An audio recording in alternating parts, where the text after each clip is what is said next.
അങ്ങനെ നമ്മൾ നാട്ടിലേക്ക് പോവാണ്. നീണ്ട ഒരു 8 ദിവസത്തെ യാത്രയ്ക്കൊടുവിൽ നമ്മൾ നാട്ടിലേക്ക് തിരിക്കാണ് ഗോവയിൽ നിന്ന്.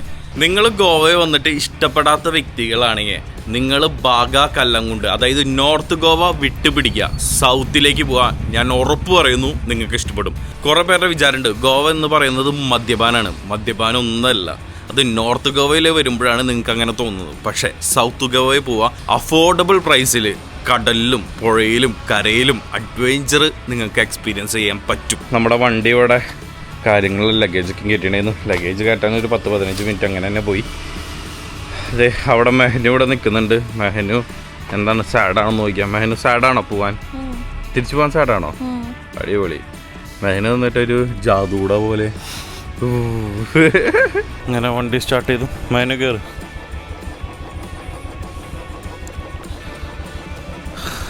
ഗോവയുടെ വിട പറയാൻ പോവാണ്. നമ്മൾ താമസിച്ച റൂമിനോട് വിട പറയാം. അപ്പോൾ ഇതൊക്കെയാണ് നമ്മുടെ ബാഗ സൈഡ് വരുന്നത്. ബാഗയിലാണ് എല്ലാവരും വരുന്നത്. അപ്പോൾ സ്കിപ്പ് ചെയ്യുക ഇനി ബാഗ മൊത്തം. കാരണം ഒന്ന് ഓഫ് സീസണാണ് ഇപ്പോൾ. പിന്നെ ബാഗ ഇപ്പോൾ കാര്യമില്ല, ഒരു കാര്യമില്ല. നിങ്ങൾ സൗത്തിലേക്ക് പോവുക, നോർത്ത് സ്കിപ്പ് ചെയ്തിട്ട്. സൗത്ത് അടിപൊളിയാണ്.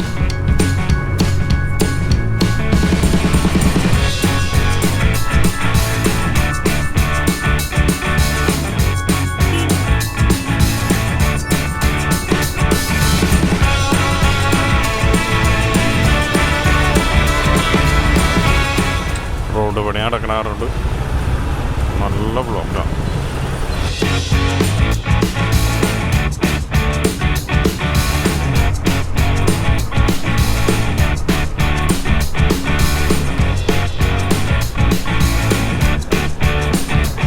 സൗത്ത് ഗോവ വഴിയാണ് മംഗലാപുരം. അപ്പം നമ്മളെന്തായാലും സൗത്ത് കണക്റ്റ് ആവും എങ്ങനെ പോയാലും.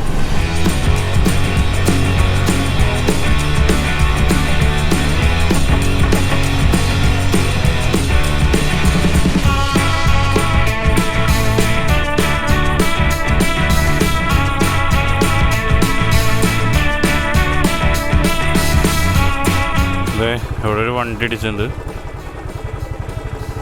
ഇടിച്ച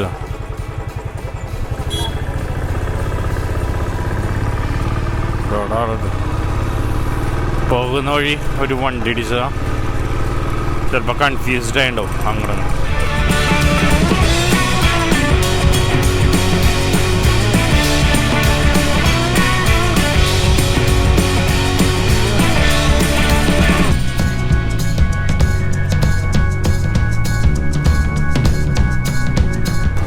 അങ്ങനെ നമ്മൾ ബോർഡർ എത്താൻ പോകുന്നു. ഗോവയിലത്തെ ഇതെത്തിയിരിക്കുന്നു. Thank you for visit. Goa കഴിഞ്ഞു കർണാടകയ്ക്ക് കയറാൻ നിൽക്കുന്നു.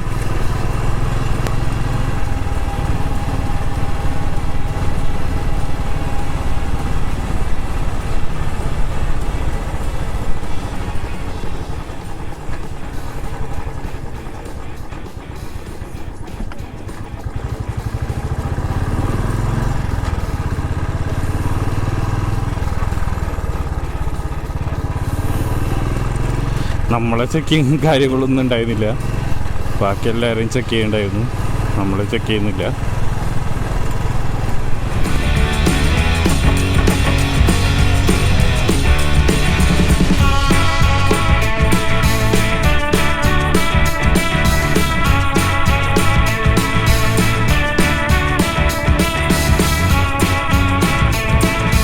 അങ്ങനെ നമ്മൾ യാത്ര ചെയ്ത് ഉടുപ്പി എത്താറായി. ഉടുപ്പിക്ക് ഒരു 1.5 മണിക്കൂർ. നമ്മളിന്ന് മംഗലാപുരത്ത് ഒരു സ്റ്റോപ്പ് അടിക്കും.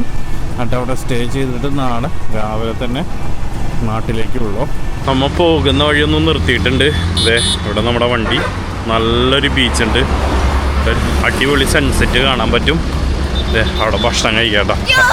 ഹലോ, മലയാളികളാണോ? അപ്പോൾ ഇവിടുന്ന് ഒരു സൺസെറ്റ് കാര്യങ്ങളെല്ലാം കണ്ട് ചെറുതായിട്ടൊന്ന് ഭക്ഷണം കഴിച്ചു. ചെറിയ വൈകുന്നേരം കടികൾ. എന്നിട്ട് ഇവിടുന്ന് വണ്ടി എടുത്ത് പോവാം.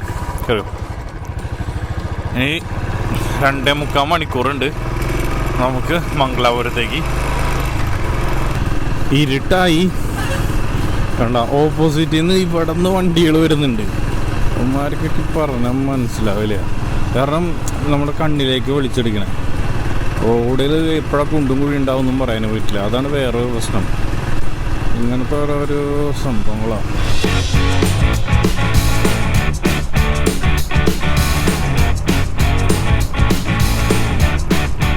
അപ്പോൾ പിറ്റേ ദിവസമായി നമ്മളിവിടെ ഒരു മംഗലാപുരത്തെ ഒരു റൂം എടുത്ത്, അത്യാവശ്യം നല്ല റൂമായിരുന്നു. അതിൻ്റെ ബേസ്മെൻറ്റിലാണ് ഇപ്പോൾ ഉള്ളത്. എന്നിട്ടത് നമ്മൾ ഇവിടെ നിന്ന് പോവാണ്. ഇനിയുണ്ട് ഒരു 8 മണിക്കൂർ യാത്ര. നമ്മൾ നല്ല ഉറക്കമുറങ്ങിയിട്ടാ.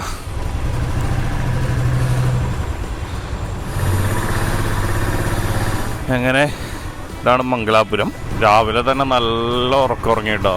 നല്ല ഉറക്കത്തിലായിരുന്നു. ഉറങ്ങിയൊന്ന് ഉഷാറായി. ലഗേജൊന്നും പൊട്ടിച്ചിട്ടുണ്ടായിരുന്നില്ല, മീൻസ് നമ്മൾ പുറത്തൊന്നും എടുത്തിട്ടുണ്ടായിരുന്നില്ല. അതുകൊണ്ടാണ്ട് ലഗേജ് പാക്കേജിങ്ങിൻ്റെ ആവശ്യങ്ങളൊന്നും ഉണ്ടായിരുന്നില്ല.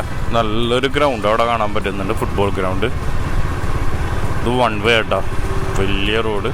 അപ്പുറത്തും ബസ്സുകൾ, കുറേ നിര ബസ് സ്റ്റോപ്പുകളാണ് ഇവിടെ ഉള്ളത്. ഇവിടെ ഒരു റെയിൽവേ ക്രോസ് കാണാൻ പറ്റുന്നുണ്ട് കേട്ടോ. ഒരു ചെറിയ റെയിൽവേ ക്രോസാണ്. അടിപൊളി. കിട്ടില്ല വണ്ടി ഫ്രണ്ടിൽ. ഇത്ര രസമാണെന്നറിയ കാണാൻ.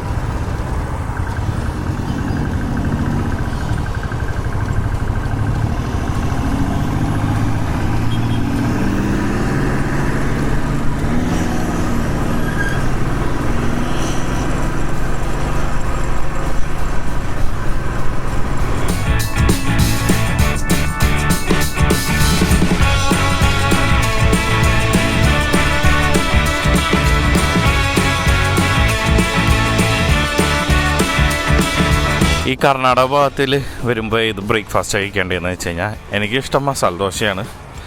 കർണാടക തമിഴ്നാടൊക്കെ പോകുമ്പോൾ ഞാൻ മസാല ദോശയാണ് ഏറ്റവും കൂടുതൽ കഴിക്കുക. നമ്മുടെ നാട്ടിലെല്ലാം ഒരു പ്രത്യേക ഒരു പൊടിയും കാര്യങ്ങളെല്ലാം ഇടും. സാമ്പാറും വേറൊരു ടേസ്റ്റാണ്. പക്ഷേ റേറ്റ് കുറച്ച് കൂടുതലാണ്, 80ഉം 100ഒക്കെയാണ്. വണ്ടി പോവാണ്. ഇനി കുറച്ചുകൂടി കഴിഞ്ഞ് കഴിഞ്ഞാൽ കേരളത്തും. അങ്ങനെ നമ്മൾ കർണാടക തീരാണ്. കേരളത്തിലേക്കുള്ള പ്രവേശനം തുടങ്ങി.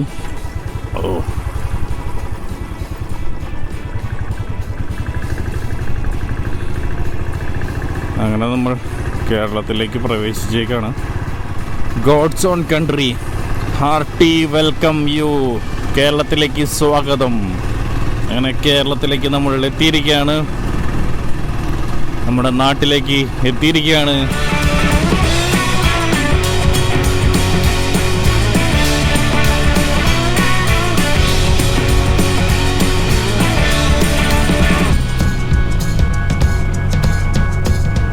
ഹൈവേ പടി കിടക്കുന്നുണ്ട്. അപ്പോൾ ഏതൊരു വഴി ഉള്ളിക്ക് കയറിപ്പോൾ കണ്ട കാഴ്ചയാണ്. അടിപൊളി. ഒരു ഉൾഗ്രാമത്തിലൂടെയാണ് നമ്മളിപ്പോൾ പോയിക്കൊണ്ടിരിക്കണേ.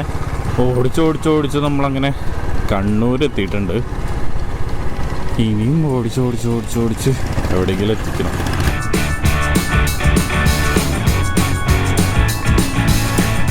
നല്ലൊരു മഴ വരാൻ സാധ്യതയുണ്ട്. കുറച്ച് തണുപ്പൊക്കെ വന്നു തുടങ്ങിയിട്ടുണ്ട്. ചൂടിൽ നിന്ന് നല്ല മഴയുണ്ട്. മഴക്കാറ് കാര്യങ്ങളെല്ലാം കാണാൻ പറ്റുന്നുണ്ട്. ശരിക്കും ഈ വഴി ബൈക്കൊന്നും പോകാൻ പാടില്ല. ഫുൾ ഫ്ലെഡ്ജിൽ ഓപ്പൺ ആയിട്ടില്ല, അതാണ് പോകുന്നത്.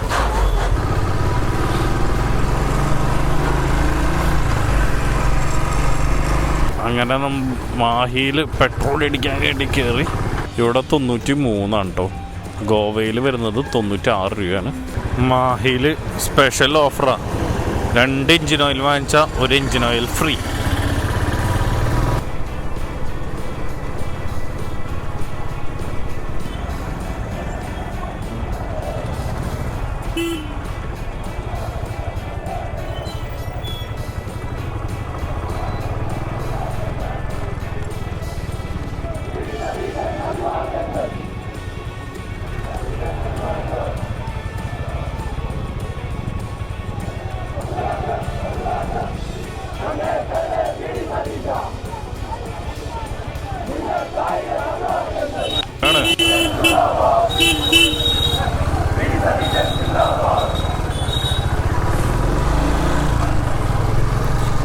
റോഡിന്റെ നടുക്കാണ്, കുറച്ചൊരു ഗ്യാപ്പ് തരാം അതുമില്ല. തറവാട് സ്വത്ത് പോലെയാണ്, ജയിച്ചു സമ്മതിച്ചു. അത് അഭിവാദ്യങ്ങളും നല്ലതാണ്, ഒന്നും മറ്റുള്ളവർക്ക് റോട്ടിൽ പോകണ്ടേ, അതുമില്ല. ഇതവസ്ഥയാ. ഇപ്പൊ ഞാനിത് പറയുമ്പോൾ ഞാൻ കമ്മ്യൂണിസ്റ്റാണ്, നിങ്ങളത് ചെയ്യില്ലേ, നിങ്ങളത് ചെയ്യില്ല. ഏത് പാർട്ടിയും ഇതുപോലെ റോഡ് തടഞ്ഞ് എന്ത് ചെയ്താലും, പാർട്ടി മാത്രമല്ല, അമ്പലത്തിലെ പള്ളിയിലോ മുസ്ലിം പള്ളിയിലെ ഏത് മതവിഭാഗത്തിലെ ആൾക്കാർ റോഡ് തടഞ്ഞിട്ടുള്ളൊരു പരിപാടി ഉണ്ടല്ലോ, അതിനൊരു ലിമിറ്റേഷൻ വെക്കണം. ഒരു ഗ്യാപ്പ് കാറിനും ബൈക്കിനും പോകാൻ ഒരു ഗ്യാപ്പ് ഇട്ടിട്ട് വേറെ ഗ്യാപ്പിൽ കൂടി ചെയ്യുക, അത് ചെയ്യത്തില്ല. ചെറുതായിട്ട് മഴ വന്നു തുടങ്ങിയിട്ടുണ്ട്. എൻ്റെ പൊന്നെ, കണ്ണൂർ ഭാഗത്ത്, കണ്ണൂരിൽ നിന്ന് കോഴിക്കോട് കിടക്കാൻ കുറച്ച് ബുദ്ധിമുട്ടാട്ടോ. അങ്ങനെ നമ്മൾ കോഴിക്കോട് ഹൈവേയിലെത്തി. ഇത് കോഴിക്കോട് പോണ വഴി. കോഴിക്കോടേക്ക് ഇനി ഒരു 16 മിനിറ്റും കൂടെ ഉള്ളു. കോഴിക്കോട് കഴിഞ്ഞപ്പോൾ നല്ലൊരു മഴ. നമ്മൾ കുറച്ച് നേരം കയറി നിന്നു. മഴ ചെറുതായിട്ടൊന്ന് കുറഞ്ഞപ്പോൾ വീണ്ടും ഇറങ്ങി.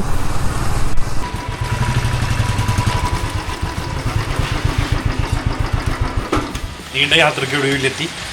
നമ്മുടെ കോഴിക്കോട് എത്തി. മഴ കിട്ടിയതാട്ടോ, മഴ നനഞ്ഞു പിടിച്ച്. അപ്പോൾ ഒന്നുകൂടിയും പറയാണ്, ഗോവയിൽ നോർത്ത് സൈഡ് പൊളിക്കാതെ സൗത്ത് സൈഡ് പോവുക, അടിപൊളിയാണ്.